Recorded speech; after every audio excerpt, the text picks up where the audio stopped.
우리는 그가 만드신 바라 그리스도 예수 안에서 선한 일을 위하여 지으심을 받은 자니 이 일은 하나님 이전에 예비하사 우리로 그 가운데서 행하게 하려 하심이니라. 아멘. 에베소 교회가 세워지고 사도 바울이 활동하던 시기가 AD 한 60년대 전후인데, 이때 정치적이나 군사적으로 매우 강력한 세계를 다스리는 나라가 있었습니다. 로마. 이 로마를 제국이라고 불렀습니다. 얼마나 강한지 이 당시에 뭐든. 그런데 로마 제국은 연약한 교회를 이기지 못했습니다. 결론만 말씀드리면 역사적으로 로마 제국은 당시 이 성경이 쓰여지던 그 당시에 그렇게 강력한 로마 제국이 교회를 이기지 못했어요. 왜 이렇게 되었을까요? 이 질문을 제가 여러분에게 드리는 이유는 요즘은 로마 제국은 아니지만 AI가 이 제국처럼 강력히 이 세상을 지배하고 있기 때문입니다. 그래서 우리는 이러한 시대에 정신 차려야 됩니다. 그리스도인으로. 이게 휘둘리다 보면 이게 AI의 지배를 받는 인간이 아닌 로봇처럼 허무하게 살아가는 인생이 되기 때문입니다. AI 시대의 우리의 믿음과 신앙 그리고 교회가 가야 할 길은 여러분 무엇일까요? 이 질문과 연결해서 오늘 말씀 하나님의 일하심이 무엇인가? 다시 한번 질문 드리겠습니다. 당시 강력한 로마 제국, 이 왜 가난해 보이고 연약해 보였던 교회를 이기지 못했을까요? 오늘날의 AI 시대에 AI는 저희 믿는 자들을 이길 수 없다는 결론부터 말씀드립니다. 왜 그렇게 될까요?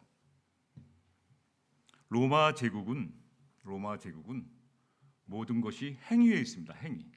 doing이 제국이에요. doing 제국. 정복하고 건설하고 통치하고 생산합니다. 모든 것이 행위에 있는 거예요. doing. 콜로세움의 웅장함, 로마 도로의 효율성, 군인들의 정교한 전술, 이 모든 것이 행위의 결과물입니다. 황제 숭배 의식도, 당시의 그리스도인들은 황제를 숭배하지 않고는 살아갈 수 없는 구조와 환경이 되어 있습니다. 황제께 제물을 드리고 의례를 행하고 충성을 선언해야 합니다. 그냥 선언하는 게 아니라 내가 믿던 그리스도를 강력하게 부인하고 성경책을 찢어버린다든가 예수님의 사진을 박살내버린다든가 그렇게 충성을 표현하고 황제는 구세주라고 고백해야지만 황제 숭배를 하게 되는 것. 모든 게 doing이에요. 행위. 요즘 AI 제국도 마찬가지입니다. AI 시대. 설교를 준비해서 AI한테 오늘 본문 말씀을 에베소서 2장 10절 말씀으로 설교 한 편 만들어줘 그러면 10초도 안 걸립니다. 그래서 그 설교를 준비해갖고 여러분에게 말하면 저는 껍데기 목사입니다. AI를 비서로 두고 자료를 참고하는 일은 금방 걸립니다만 거기에 저희들은 어떻게 해야 됩니까? 묵상과 기도를 담지 않고는 이 자리에 쓸 수가 없는 겁니다. 이게 오늘날 AI 대국에 저희 그리스도인들이 살아갈 모습인 겁니다. AI 제국도 행위예요. 다 doing이에요. AI가 잘하는 것은 전부 행위의 영역입니다. 문서 작성, 데이터 분석, 이미지 생성, 코드 작성, 더 빠르게 처리하고 더 많이 생산하고 더 정확하게 분석합니다.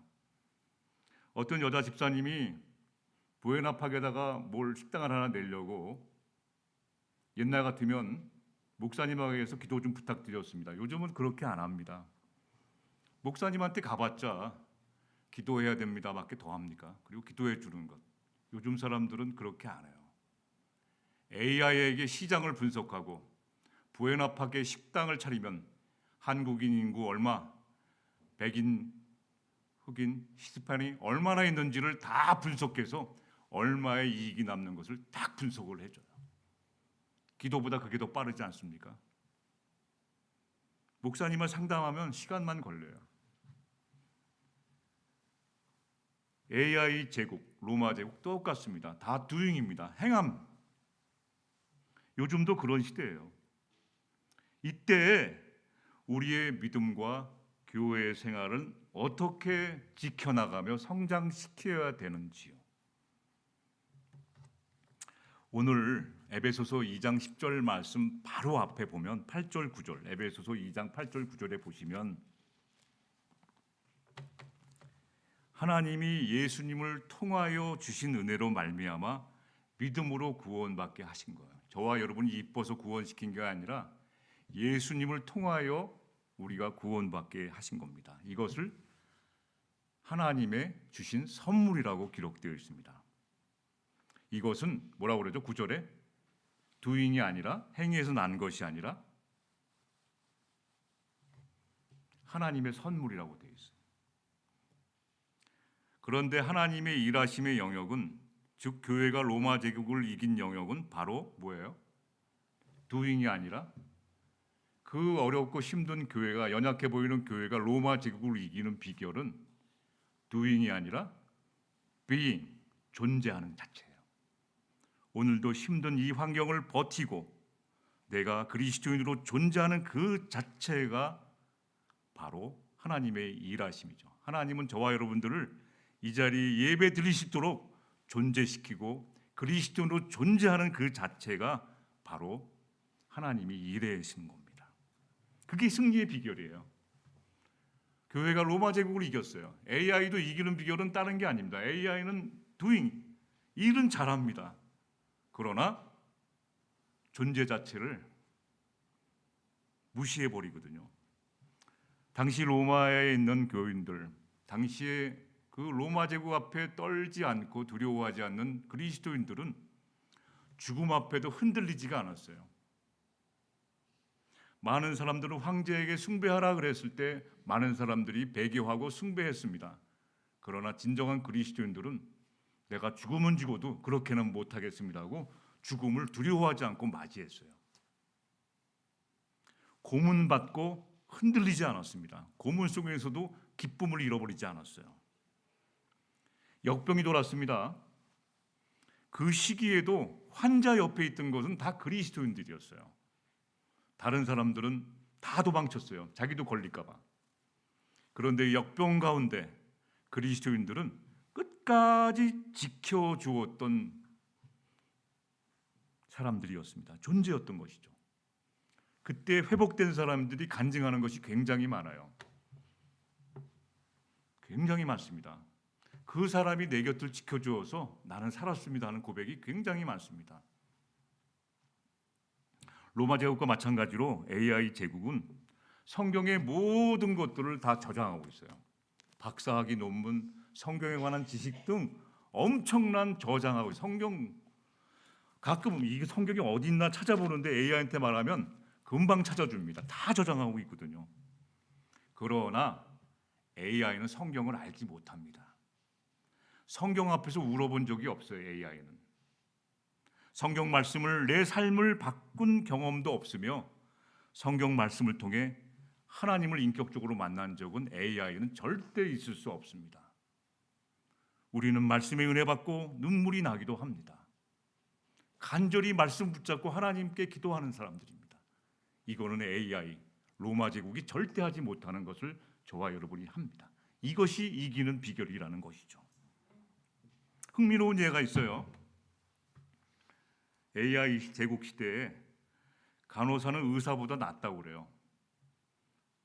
AI 시대에 필요한 사람은 간호사라는 거예요. 왜 그럴까요?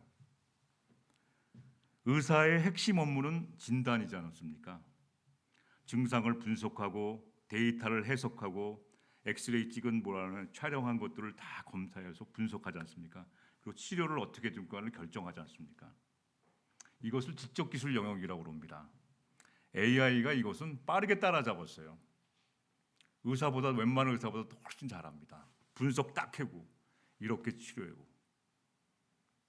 우리 이상진 집사가 언젠가 얘기해 줬는데 동시에 몇 명씩 한꺼번에 수술해요. 정교하게. 그러나 간호사가 왜 더 인기가 있을까요? AI 시대 간호사의 업무는 뭡니까? 환자를 돌봄 서비스입니다. 환자를 직접 만지고 불안의 환자를 안심시키고 의사보다 더 가족들과 소통하는 것이 간호사의 업무 아닙니까? AI 로봇이 주사를 놓고 수술은 얼마든지 잘해낼 수 있지만 환자의 손을 잡아주면서 괜찮았습니까? 조금만 기다리시면 금방 날 거예요. 힘내세요. 너무 걱정하지 않으셔도 돼요. 이런 거는 간호사가 할 수 있는 거거든요. 오늘날 AI 시대에, AI 제국 시대에 저희가 할 수 있는 일이 무엇입니까? 돌보는 거예요. 빠른 두잉, 행위만 있는 이 시대에 저희들은 존재하는 존. 그래서 격려하고 위로하고 그것이 교회가 해야 할 일이죠. AI한테 알아봐. 그거 누가 못합니까? AI 찾아보면 다 나와요. 그거 누가 할 줄 모르는, 물론 할 줄 모르는 사람도 있죠. 그러나 저희가 해야 할 일은 얼마나 힘드셨어요. 새로 가게를 내는데 얼마나 고생이 많으세요. 제가 뭐 도와드릴 거 없어요. 뭐 오픈하기 전에 뭐 날릴 것도 없나요? 이것이 저희 그리스도인들이 해야 할 일이라는 것이죠. AI 제국을 이기는 것, 로마 제국을 이기는 것. 교회가 승리하는 비결이 바로 여기 있다는 겁니다. 그러므로 하나님이 저와 여러분에게 하나님의 일하심을 이것을 가르쳐주고 있는 거예요. 저희들 이 하나님이 이렇게 일하고 있다. 오늘도 우리를 구원받게 하시고 예수를 통하여 믿음을 성장하게 하셔서 거룩한 사람, 성화에 이르게 하는 행위가 아니에요. doing이 아니라 존재. 그 자리, 삶의 자리에서 있게 하신 겁니다. AI는 당신의 슬픔을 이해합니다 라고 말할 수 있어요. 그러나 AI는 진짜로 슬퍼하지 않아요. 그러나 우리는 슬픔을 당한 사람들과 함께 우는 눈물이 진짜로 나올 수 있습니다. 이 진짜 눈물이 위로의 힘을 가지게 되는 거거든요. 이 진짜의 눈물을 흘릴 수 있는 것이 바로 하나님이 저와 여러분에게 일하고 계신 것이죠. 저와 여러분이 진짜 눈물을 흘릴 수가 있어요. 아픈 사람을 보면 같이 울어주는 거죠. 이게 존재, being의 영역이라는 것이죠. 전염병이 돌 때 환자 곁을 지킨 것은 핍박 속에도 기쁨이 알지 않는 다 그리스도인들이었어요. 하나님이 일하신 죽음 앞에서도 소망을 고백한 것, 이 모든 것은 행위가 아닙니다. 존재 자체가 증거가 되는 것입니다. 교회가 로마 제국을 이긴 것도 앞으로 우리가 AI 시대에 그리스도인으로서 믿음과 소망, 사랑을 간직하며 살아갈 수 있는 것도 바로 여기에 힘이 있다는 것을 놓치면 안 돼요. 정신 차리셔야 돼요, 우리. 자, 그러면 하나님이 일하시는 것이 이렇게 존재하기 위해서 어떻게 일하시는가를 오늘 10절 말씀을 통해서 살펴보도록 하겠습니다. 10절 말씀 보시죠. 에베소서 2장 10절 말씀. 하나님의 일하심을 세 가지 말씀하고 있습니다. 첫 번째, 하나님의 일하심을 우리는 그가 만드신 바라. 하나님이 우리를 지으셔서 만드셨어요. Made in 하나님이십니다. 저와 여러분들은 누가 뭐라 해도 하나님이 다 만드신 거예요. 안 믿어지시죠? 저도 잘 안 믿어집니다. 좀 더 잘 만드시면 좋을 텐데 하나님은 잘 만드셨어요. 걸작품, 포이에마로 만드신 겁니다. 혹시 자신에 대해서 마음에 안 드시면 이 말씀을 계속 읽으시면 하나님이 만드셨구나. 나는 걸작품으로 우리 존재하는 자체가 하나님의 일하심의 결과물이라는 사실을 잠시도 잊어서는 안 돼요. 결과물이에요. 저 사람이 하나님과 연결되어 있는 사람이구나. 하나님의 걸작품이라고 사람을 보게 되는 순간 그렇게 이뻐 보일 수가 없습니다. 구약 성경 창세기에 보시면 하나님의 백성들이 위기 가운데 처해 있었거든요. 창세기가 쓰여진 당시에 하나님의 백성들이 어떠한 상황이었었나요? 어떠한 상황이었죠? 창세기, 출애굽기, 민수기, 레위, 모세오경이 쓰여진 당시에 하나님의 백성들은 어떠한 상태에 있었나요? 하나님을 하자도 모르는 사람들에게 붙잡혀가서 하나님의 백성들이 포로 생활하고 있는 당시에 그때 하나님은 모세를 통해서 창세기 말씀을 전해줘요. 창세기 말씀이 뭡니까? 결론은 이 세상은 내가 만들었다. 하나님이 지으셨다. 너희들도 내가 만들었다. 잠시 어려움 때문에 왜 이렇게 힘들어하느냐? 두려워하지 말라는 메시지예요.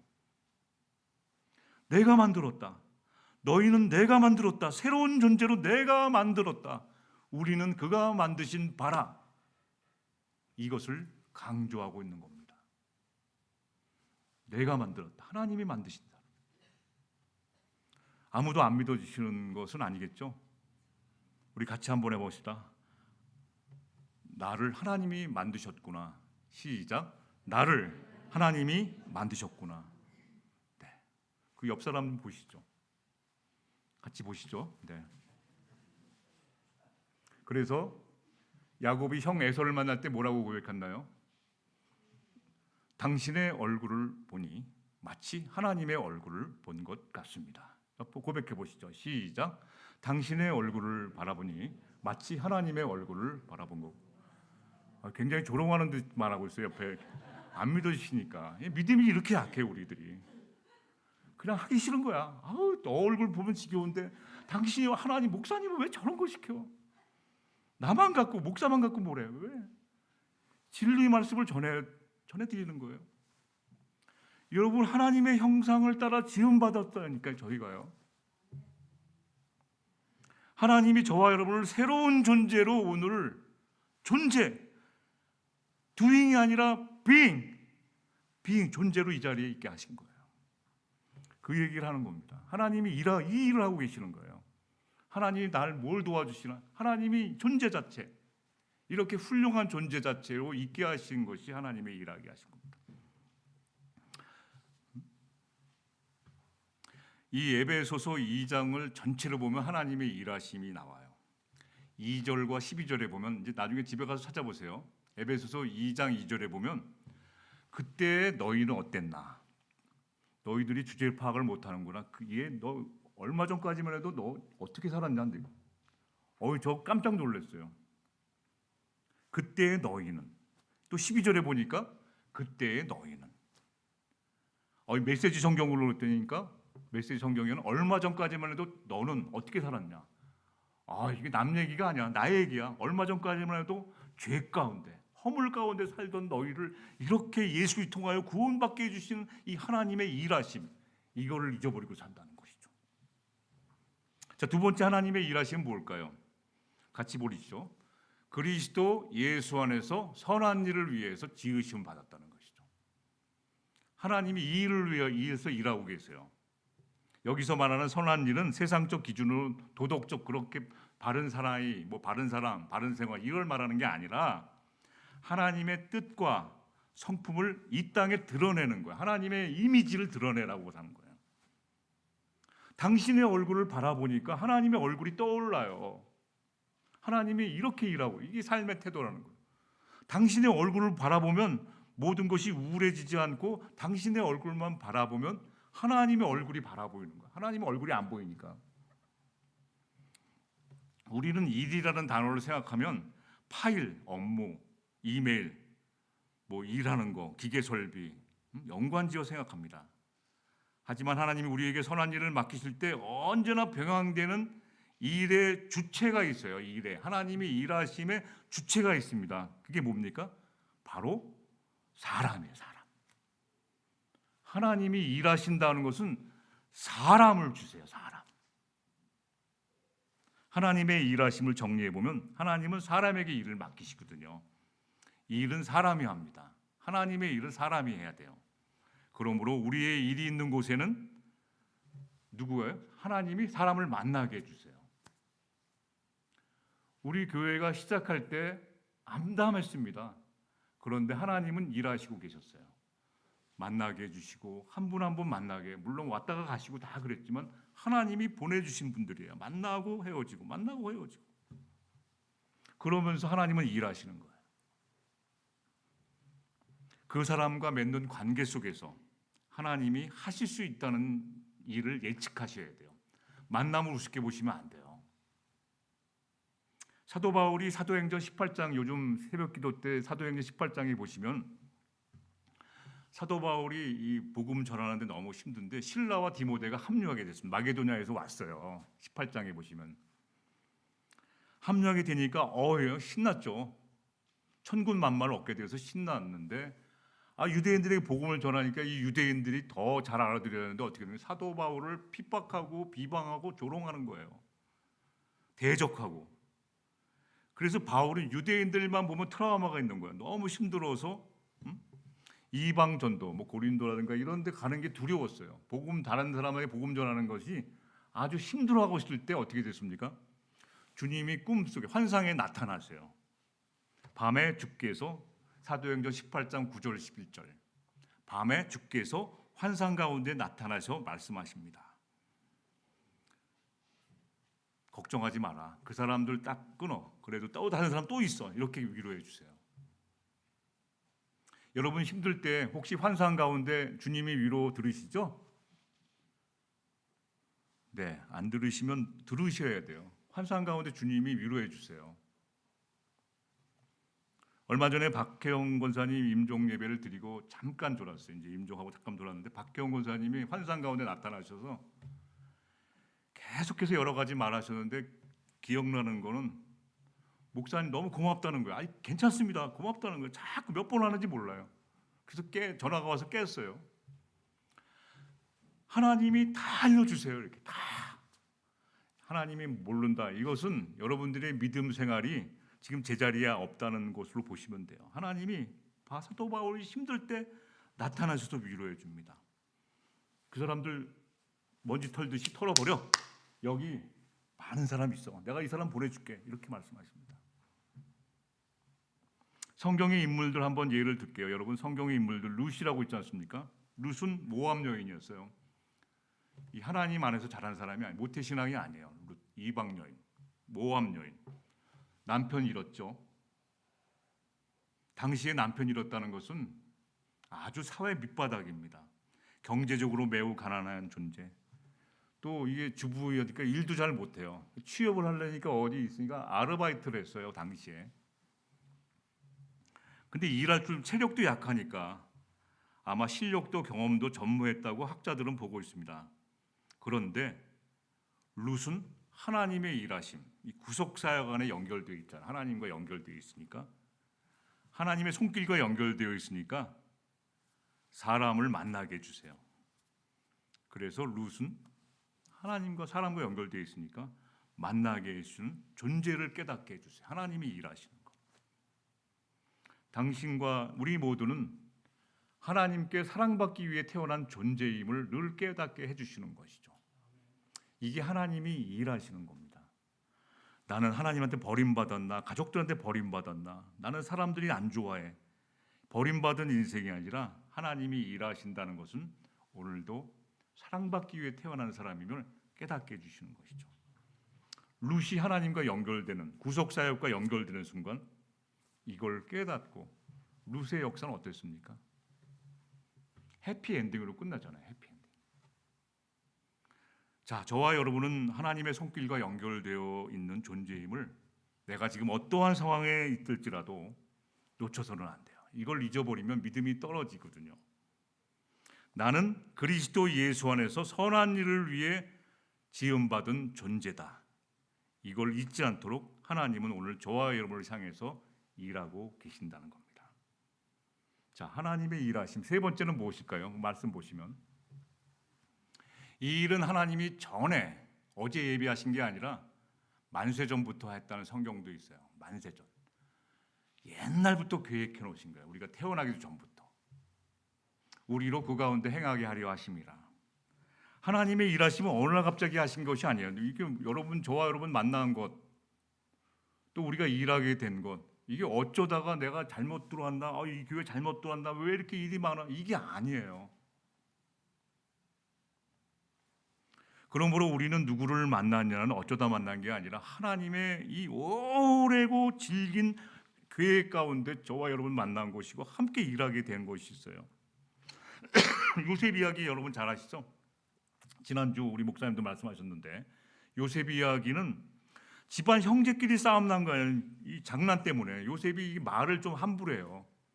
꼭 저 옛날 모습 같아요. 말을 이게 농담인데 이게 오해받는 말을 잘해요. 저도 이것 때문에 굉장히 고민을 많이 했습니다. 저는 재민스라고 했는데 이 상대방이 기분이 되게 나쁜 거예요. 형들이 기분이 나빠갖고 오죽했으면 동생을 잡아다가 죽어라 그랬을까요? 얼마나 열받았으면. 이 심한 장난 때문에 이 요셉은 아기도 없어요. 그냥 농담 한마디 한 거 가지고 형들이 이렇게 그냥, 저희도 마찬가지입니다. 저는 그냥 이렇게 우습게 얘기한 것도 사람들은 그냥 기분 나빠하고 막 싸우려고 달려드는 시대거든요. 이 팔려가지 않습니까? 상인들에서. 근데 요셉이 만났던 사람들을 정리해 보면 하나님이 다 계획 안에 있던 거야. 만나게 했던 사람. 지나가던 상인이 요셉을 은 20에 사기도 하고 애굽으로 데려가서, 왜 애굽으로 데려갈까? 다 누구를 만나게 하시느냐? 이것이 하나님의 손길에 있다는 것이죠. 그래서 하나님은 저와 여러분에게 일하시면서 사람을 만나게 해주세요. 오늘도 만나게 하고 내일도 만날 때 여러분 하나님의 손길이 나와 함께하고 있음을 놓쳐서는 안 돼요. 저 사람 하나님이 왜 만나게 해주실까? 내 마음에 안 드는 사람도 많아요. 근데 그 사람을 통해 하나님이 일하고 계시다는 것을 깨닫게 됩니다. 그래서 사람을 만나게 해줄 때 두 단계로 만나게 해주세요. 직접적으로 이렇게 함께 모여서 만나게 해주세요. 지금 저와 여러분들은 좋으시죠? 이렇게 함께 만나서 얘기하고 대화하고 식사하고 직접 만나게 해주세요. 직접 일하게. 바울이 직접 만나서 그 사람에게 전도하고 그 집에 들어가서 복음을 전할 때가 있어요. 저와 여러분들도 직접 만나서 우리 함께 일하지 않습니까? 왜 이렇게 만나게 해주셨나? 그 예가 있어요. 1990년대 이제 중국에 복음이 막 들어갈 때예요. 저도 그 당시에 중국에 복음을 들고 전화했을 때 잘 전했습니다. 책도 가져가고 성경책도 가져가고 다 통과됐어요. 근데 이 1990년 초반에 이 당시에 장점인 주석이었어요. 그래서 이제 복음주의 사절단이 이제 중국이 박해가 너무 심하니까 이 장점인 주석을 만나러 중국에 간 거예요. 이 복음 사절단. 막 탄압이 늘어나고 있죠. 근데 이 사절단 중에서 한 사람이 이게 두려움도 없이 장점인 주석에게 정중하게 복음을 전합니다. 복음을 전하는 거예요. 그러면서 장 주석이 직접 만났던 한 사람을 떠올리게 만드는 사건이 있었어요. 사절단과 만난 중에서 이 복음 사절단이 장점인 주석에게 이런 말을 합니다. 저희가 성경 요한 복음을 한 권 드리고 싶은데 이거 한번 읽어보시지 않으시렵니까? 이렇게 말을 해요. 그러니까 장주석이 성경을 받겠다고 말해서 깜짝 놀란 거예요. 성경을 달라고 그러는 거예요. 그래서 그 사람은 다시 물어본 거죠. 이 요한복음을 한번 읽어보시지 않으시겠습니까? 이렇게 말한 거예요. 그때 장주석이 이렇게 장점인 주석이 이렇게 말했다고 되어 있습니다. 물론이죠. 읽을 것입니다. 어릴 적에 나를 돌봐준 유모가 바로 그리스도인이었습니다. 라는 고백을 한 거예요. 그녀를 생각해서라도 너무 고마운 거예요. 어렸을 때 자기를 돌봐준, 엄마처럼 돌봐준 그 유모가 너무 고마운데 그리스도인이야. 그 유모를 생각하면 너무 고마워서 성경을 내가 읽을 것입니다. 그리고 나서 그들이 이제 복음 사절단이 돌아오자마자 중국이 그 당시에 복음을 받아들이는 일이 막 일어났어요. 아예 됐어요. 탄압이 줄어들었어요. 그리고 최근에 이제 시진핑 정부가 들어서기 전까지는 아주 중국이 가정교회가 활발했습니다. 중국 가면은 찬송가가 99절까지 있어요, 여러분. 찬송가가 99절까지 있어요. 그래서 중국 다녀온 목사님은 설교 4시간 하고 났는데 설교 4시간 해서 막 혼을 다 빼서 설교했는데 문 앞에서 성도들이 막 들여요. 더 해달라고. 목사님 못 나가게 해서. 그래서 그 목사님이 저한테 와서 목사님 우리 중국 가서 복음 전합시다. 교회합시다. 막 이런 말을 했어요. 찬송가 4절까지도 막 부르기 귀찮아갖고 하고 있는데 99절. 그래서 목사님이 99절까지 찬송을 다 부르고 겨우겨우 불렀대요. 그랬더니 한 번 더 부르지. 한 번 더. 이렇게 열망이 있는 거예요. 4시간 설교해서 진을 다 빼고 나가려고 그랬더니 막는 거야. 못 가요, 못 가요. 더 해달라고, 말씀 더 해달라고. 뭐 지금은 그렇지 않겠지만 그 잠재되어 있을 겁니다. 언젠가 터질 거예요. 중국이 기독교로 터지면은요, 이 세상은 하나님의 일하심을 발견할 수가 있을 거라고 생각합니다. 오래전에 그 유머는 장점인을 기르면서 이렇게 말했을 거라고 상상해 봅니다. 이 아이에게 빛과 소금이 되어 주거라. 애를 보는 것이 그냥 보는 것이 아니라 너는 이 아이에게 빛과 소금의 역할을 할 수 있도록 기도하면서 이 아이를 돌봐줘라. 자신이 하는 일에서 증인이 되려는 그녀의 의지가 중국과 전 세계 기독교의 미래를 변화시키는 도구가 될 거는 상상을 못했죠. 이게 하나님의 일하시는 거예요. 자, 끝으로 세 번째, 하나님의 일하시는 것. 또 직접적인 만나서 이렇게 할 때도 있고, 또 간접적인 관계. 간접적인 관계로 만나게 해주신 하나님의 일하심도 있다는 것이죠. 직접적인 교류가 없이 간접적인 방법으로도 하나님이 주신 유익을 주고 받을 수 있다는 것을 인정하며 살 때 우리는 하나님의 일하심을 경험하는 성숙한 그리스도인이 되어가는 것입니다. 성경의 인물들은 저와 여러분이 만난 적이 없어요.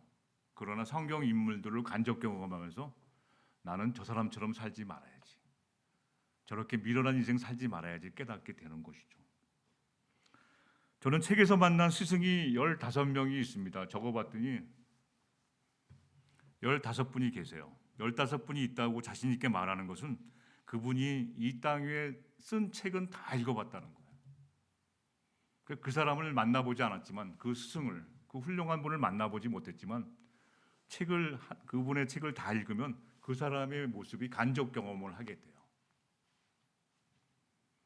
저와 여러분들이 어디 가서 복음을 전하는 것도 좋습니다만 저희들이 행했던 것들을 간접 경험을 통해서 누구를 통해서 이렇게 하나님은 일하신다고 한 것이죠. 오늘 에베소서 2장 10절에 다시 한번 보겠습니다. 하나님의 일하심에 대해서 핵심적으로 나와 있어요. 우리는 그가 만드신 바라 그리스도 예수 안에서 선한 일을 위하여 지음받은 자다. 이 일은 하나님이 전에 예비하사 우리로 그 가운데서 행하게 하려 하심이니라. 하나님의 일하심은 우리로 하여금 직접적인 영향력과 또 간접 경험을 통해서 균형을 추구할 때 주님의 뜻이 나타나기 시작해요. 말씀을 정리하겠습니다. 우리를 부르신 그 부르심의 자리에 만나게 해주신 사람들은 하나님의 일하심을 경험케 해주는 소중한 사람들이에요. 그들을 위해 기도해주며 섬기는 사람과 헌신된 삶이 힘들고 지겨운 것이 아니라 나에게 주신 하나님의 은총으로 여겨셔야 합니다. 그래서 기쁨과 감사 속에 우리는 하나님 나라의 삶을 사시며 누리며 사는 것이 하나님이 오늘 저와 여러분을 향한 일하심입니다.